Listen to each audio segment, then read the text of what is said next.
वक्ता हेमराज जी भी मौजूद हैं।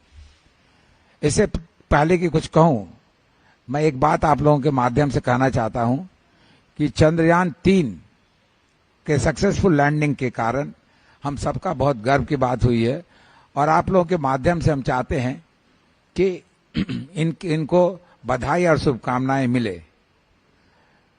दूसरी बात है कि अब आपको बताते हैं दो इश्यूज पर हम बात करना चाहते हैं।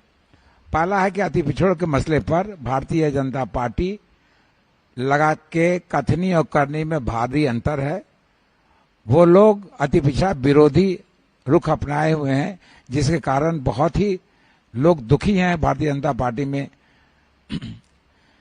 देखिए, उनका ये कहना है कि अति पिछड़ों को इतना घृणा है कि महापुरुष, आप जानते हैं कि कर्पूरी ठाकुर जैसे महान हस्ती की जयंती मनाने के लिए भी मना करते हैं।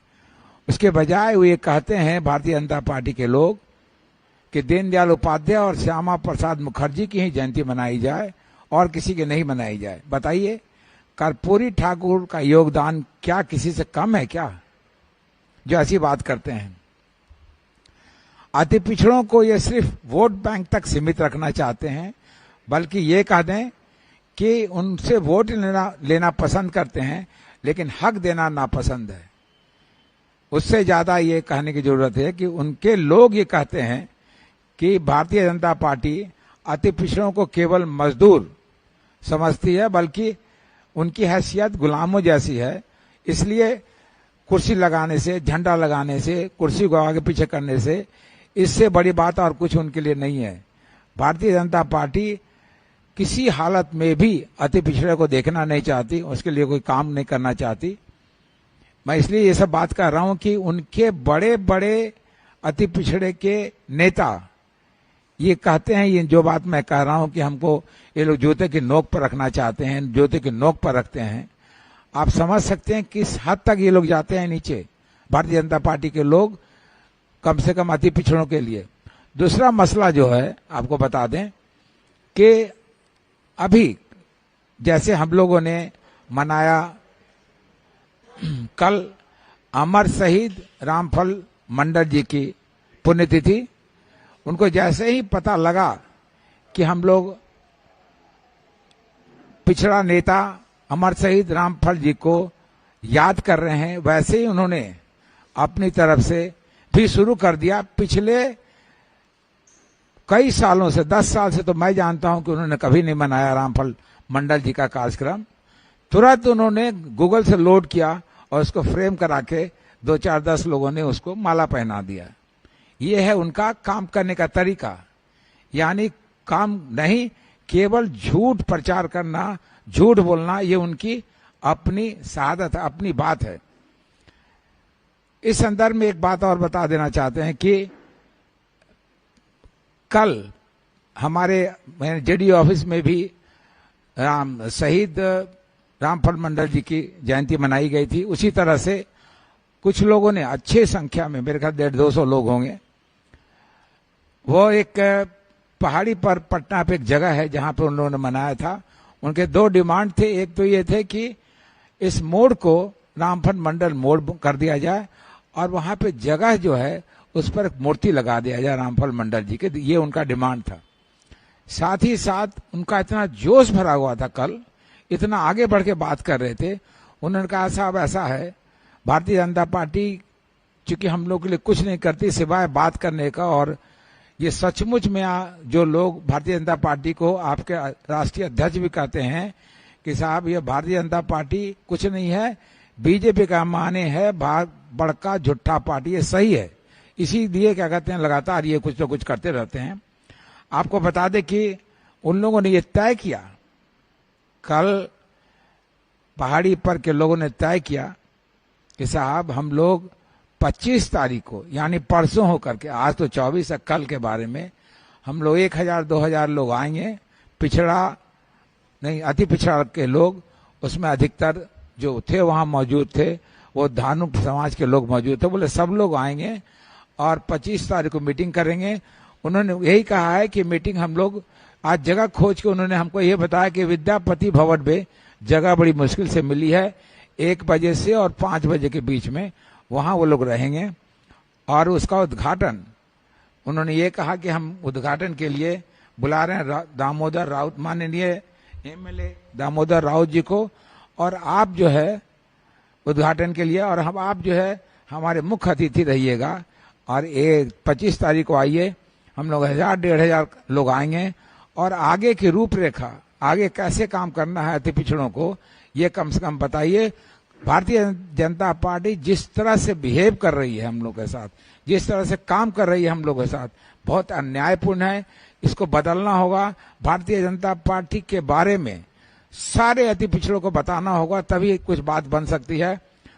आप समझ सकते हैं कि जब उनको लगने लगा कि भारतीय जनता पार्टी के बारे में बहुत ज्यादा प्रचार हो रहा है और सच प्रचार हो रहा है कि हम लोग अति पिछड़ा विरोधी हैं, उसको दिखलाने के लिए कि हम अति पिछड़ा विरोधी नहीं हैं, इसलिए उन्होंने कल साहनी साहब जो नए नए एमएलसी हुए हैं उनको उन्होंने लीडर ऑफ द हाउस बना दिया, लीडर ऑफ काउंसिल बना दिया। यानी आप समझ लीजिए कितना डर गए हैं वो लोग। जबकि सच बात यही है कि उनके मन में जो बैठा हुआ, आप सोचिए, जो पार्टी कर्पूरी ठाकुर के ऐसा कोई बड़ा आदमी तो है नहीं, हुआ नहीं अति पिछड़ा का, उसको भी कहते हैं कि इसकी इनकी जयंती नहीं मनाई जाए। जितना काम कर्पूरी ठाकुर ने किया है अति पिछड़ों का, उतना किसी ने नहीं किया, चाहे कॉलेज में एडमिशन का हो या क्या कहते हैं नौकरी का हो। उसी को हमारे नीतीश जी ने और आगे बढ़ाया, और बढ़ा करके 18% रिजर्वेशन कर दिया, बल्कि 20% रिजर्वेशन सब जगह कर दिया। इन द सेंस कि चाहे शहर निकाय हो या क्या कहते हैं और कोई भी इलेक्शन हो, इन द सेंस की पंचायत का इलेक्शन हो, सब जगह उन्होंने 20%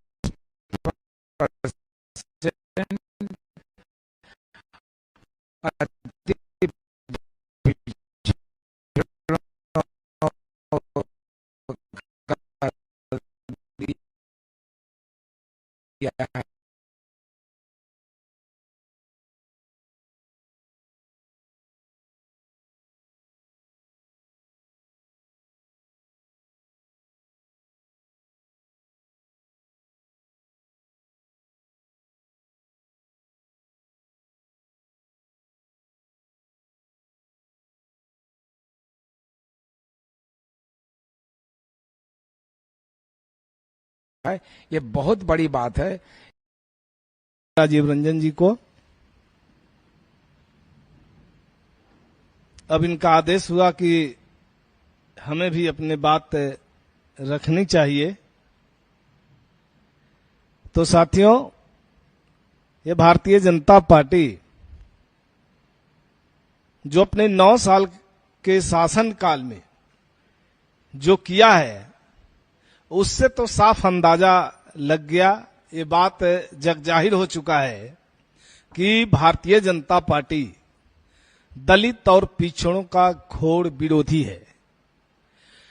वो दलित और पिछड़ों के तरक्की से उनको नफरत है, दलित और पिछड़ों के उत्थान से नफरत है। ऐसी पार्टी का 2024 में निश्चित रूप से सफाया होना चाहिए। और साथियों, मैं बता देना चाहता हूं कि अभी पिछले दिनों जाति गणना को लेकर के बड़ी चर्चा हुई।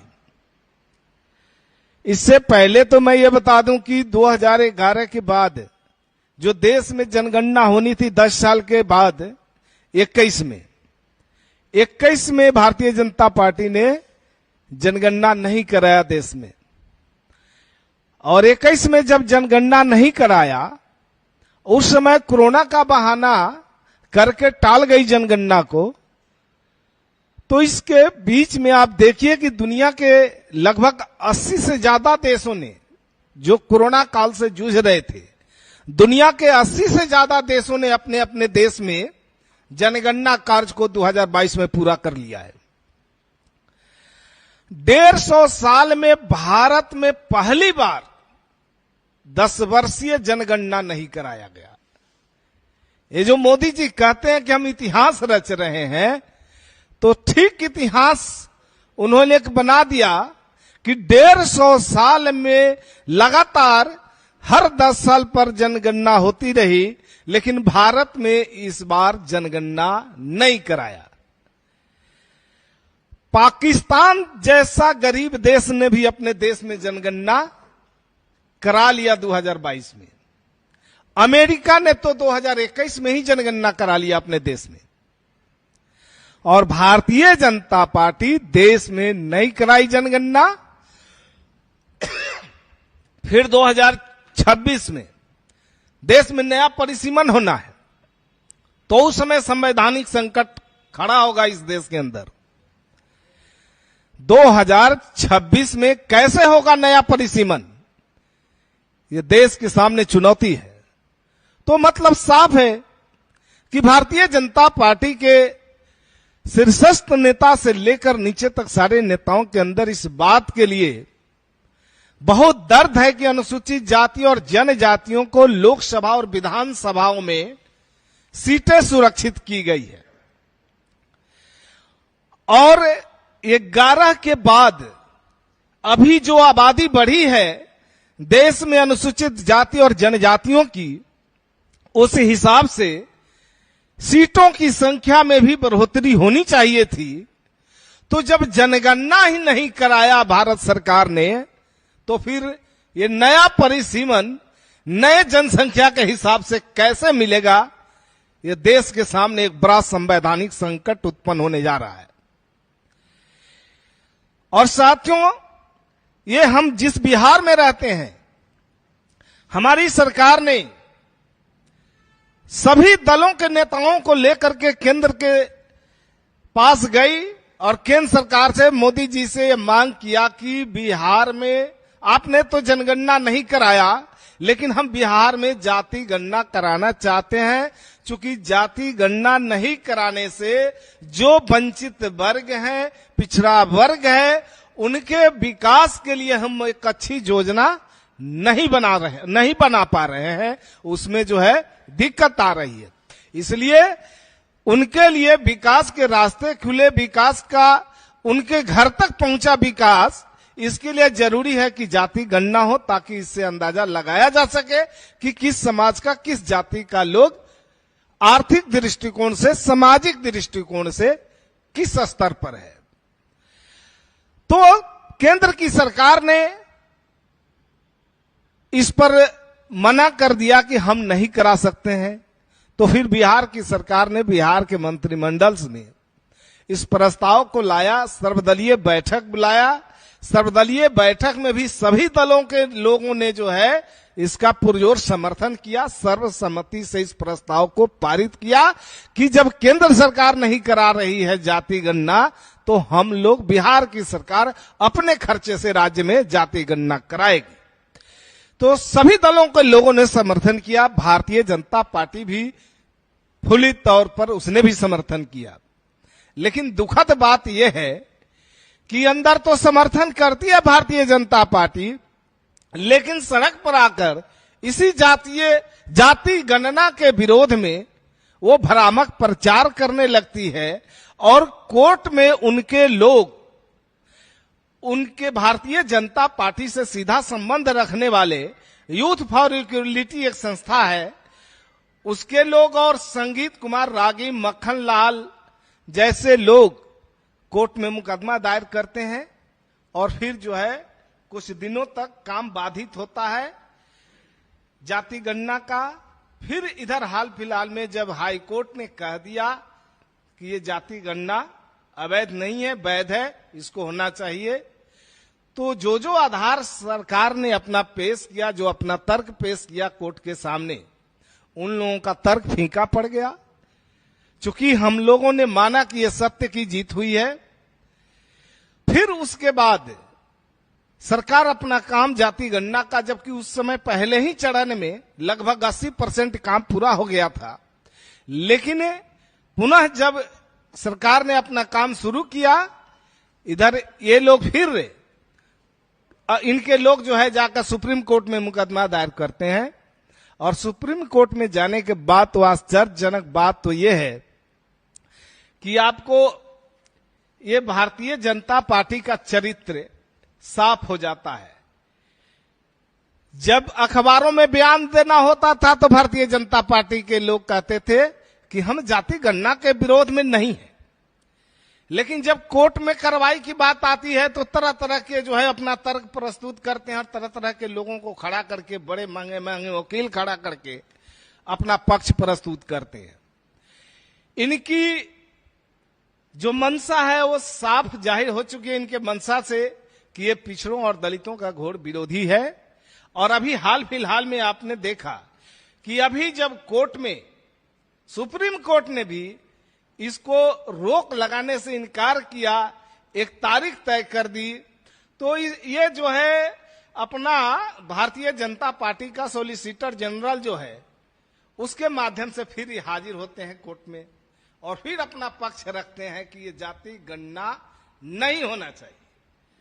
तो इनके चेहरे से नकाब हट चुका है, काली करतूत से पर्दा फाश हो चुका है। इनके काली करतूतों को जनता के सामने हम लोग लाना चाहते हैं और हम लोग बार बार इस बात को रख रहे हैं कि ये भारतीय जनता पार्टी जाति गणना में पुरजोर विरोध कर रही है। तो साथियों, इस तरह से ये अपने क्रियाकलापों से देश की जनता को, यहाँ के दलितों को, यहाँ के पिछड़ों को गुमराह कर रही है, फिर उसको झांसे देने की कोशिश में लगी है।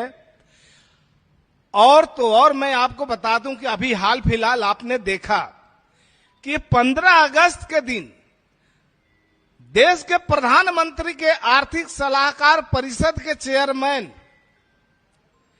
उसने जो है संविधान पर अंगुली उठाई है और उन्होंने कहा कि देश का संविधान जिसमें स्वतंत्रता की बात कही गई है, समता की बात कही गई है, धर्मनिरपेक्षता की बात कही गई है, सामाजिक न्याय की धारा की बात कही गई है, ये सब गलत है, इस संविधान को बदलना चाहिए।